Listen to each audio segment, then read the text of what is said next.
Commentaries from the heart of Father Agnes. Today is Wednesday of Holy Week. First reading, Isaiah chapter 50, verses 4 to 9. Thus reading Matthew chapter 26, verses 14 to 25.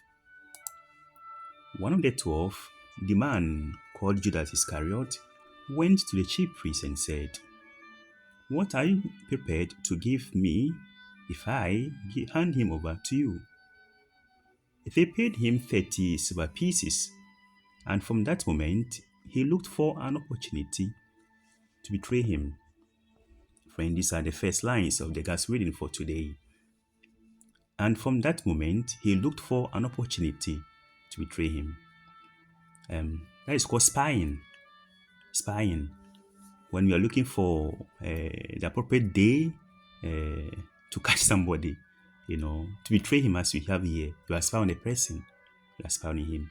For this reason, as you know, today, Holy Wednesday, is called Spy Wednesday. Spy Wednesday. Because Judas began to spy on his master. With the chief priests, they began spying on him, looking for an opportunity to betray him, looking for an opportunity. They were spying on him. So we call today Spy Wednesday. Holy Wednesday, but also Spy Wednesday. Anyway, friends, that should be a warning to us. A warning to us. Because sometimes we spy on Jesus. Yeah. We spy on Jesus. We are looking for a day to betray him. When we want to sin or when we sin, it's not something we do just there and then. We first think about it. Even sometimes we plan before we act it out. I pray that we don't find ourselves in this dark moment that Judas found himself. That especially this Holy Week, you're already spying on what to do. Something bad. You want to spy on something bad to do. Thinking, planning. Sin is knocking at your door. We pray that you have the grace to overcome this temptation. That we shall all become men and women who wouldn't be spying, looking for opportunity to sin, to do bad, evil, but then looking for opportunity to show love. Love to God and our neighbor. So friend, Judas, as you know, is the only disciple whom we have kept hearing his name since Monday. Monday. He was mentioned on Monday, he was mentioned yesterday, and today he has been mentioned. 3 days continuously, Judas. Why? Because the church is saying, look, this man, Judas, really planned, as I said already, and then executed it. He had a chance to change. He had a chance to reform, but he just went ahead with it. He went ahead. He changed thoughts into actions. And that's why even today, till today in the Catholic Church, we say, for what I have done, in my thoughts, in my words, in my thoughts. So even in sin, we can sin by our thought. What we think of. We pray that our thoughts will be good, will be holy. Because we can sin just by thinking. Judas thought of it, and he also went to act on it. Thoughts and in action.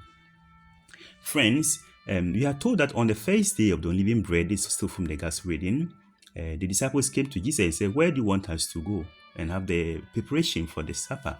Passover, they call it.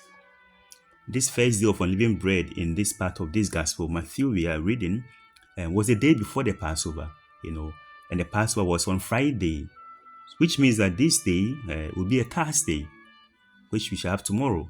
Interesting. See how the church intentionally wants to walk in the footsteps of Jesus. So the days that the things happened to him those days, we want to have that celebration on that very day. So on that Thursday evening before the Passover, tomorrow we shall gather also. It shall be a supper. This is Monday again, friends, as you listen. Every day Jesus has supper. Monday was a supper. Yesterday was a supper. Today is a supper. Because the church is preparing us for the last supper, the Lord's Supper. So every day we have supper. Friends, it's interesting, but also you have to be careful that our participation in the supper of Jesus, which we call the Mass, become a moment of encounter, of true revelation of what God can do with us. So Peter and Judas, as we say, went to the chief priest and agreed on some money, 30 pieces of silver, we are told. 30 pieces. The thing about Judas is that he was a good deal breaker. or deal broker, we call it rather. He was a good business negotiator. Even among the disciples, as you know, there was Matthew the tax collector. But Jesus did not make Matthew the treasurer. He had business skills in managing money. He gave it to Judas. Possibly because Judas had a talent in managing affairs of money. He was a deal broker, as we saw today, we heard today, He was a good negotiator in terms of business. So Jesus saw something in him, his talent, and gave him this office, this post of being the one to keep the money. Though there was a Matthew, he gave it to Judas. And yet, friends, you saw the difference. He used that same talent that was given to him by God to betray him. It can happen to you. It can happen to me. It can happen to us. That the gift you have received from God, the talent you have received from God, we can use them against him. I don't know what talent you have. You will say to me, what gift you have? How are you using it? Are you using it to serve him in his name for his good? Or we are using the same talent, that talent, special talent. Sometimes, the things we do, you know them, you know the talent. We are using them to betray him. Like Judas. Judas used his talent to betray his master. We pray that we will not use our talent, your beauty, your intelligence, to betray the master. Rather, to show him love to the world. Friends, so Jesus asked them, you see, go to a city, you meet somebody. These days, it's important how Jesus is involving others. On Palm Sunday, we heard the story. He said, go and you get to see somebody, there's a donkey somewhere, and then bring it. Today we hear again. You meet somebody in the streets, and he will take it somewhere, and I'll come and eat there. We don't know who gave the donkey to Jesus. Don't know who is giving his house to Jesus. But whenever we come across nameless people in the Gospels, we are being reminded to think that we could be those people. We have to give something for him. Today he asks for a house where he can eat his supper. You see, the church says that the house of Jesus, where he wants to eat supper, is your heart. Your heart. Can you give it to him? You see, these days of, call it Holy Week, tomorrow you are beginning the Triduum. Jesus wants to eat his Passover in your house, in your heart. So as you go to Mass from tomorrow, the Triduum begins. Let us know that he has come into our house, our heart. He needs that heart. He needs a house to eat his Passover. May we, like the man in the Gospel, without name, we don't know whether it's a woman, whether it's a man. He has no name. But we pray that this become us. We will be that nameless man in that Gospel who gave his house to Jesus. We give our hearts to him. Friends, and then the last part of the Gospel tells us of the disciples, when they heard the master asking a question, one of you is going to betray me. They were disturbed, we are here.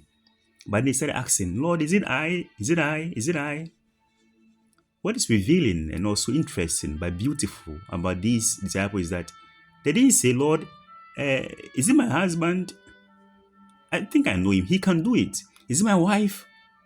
I don't trust her. She's the one. She could be. Or is it my colleague at the workplace? Is it my friend? They didn't do that. They asked, is it I? Is it I? See, today we are quick to point fingers at people. She will be the person. I think he will be the person. Even when we are not sure, we are saying, they didn't say, is it he or is it this person? Is it I? I pray that you be such people. First, you think of yourself.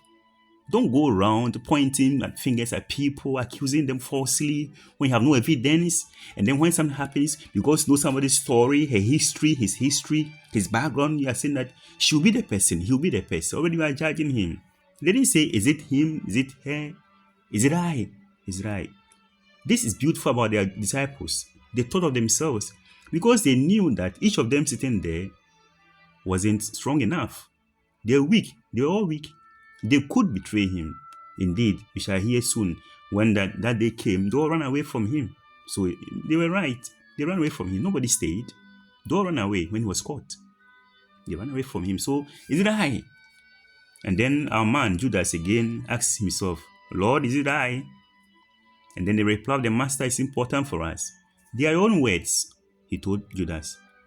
So to say, he's saying, Judas, it's up to you. It is up to you, Judas. Friends, listen to me. Jesus is telling us the same thing today. It is up to you. It is up to us to betray him or not, to do his will or not. It is up to you. So if you ask him today, Jesus, is it I? His reply to you is that it's up to you. It is up to you. We pray that this opportunity, in these opportunities that will be coming, we will choose the will of the Master and not our wills. It's important. It is up to us, indeed, to betray him or not to betray him. Let us pray. God our Father, as we get closer to the Triduum, Easter begins tomorrow. We need that grace to open our houses to you, our hearts. We want to come and stay inside and spend these 3 days of Triduum with us. We need you, Lord. And then give us this grace to overcome the weaknesses that we have, which you and you alone can solve, can stop. We pray for our friends, family, loved ones. May these coming days be truly holy for us as we are in the Holy Week. In Jesus' name we pray. Amen. Praise be Jesus Christ.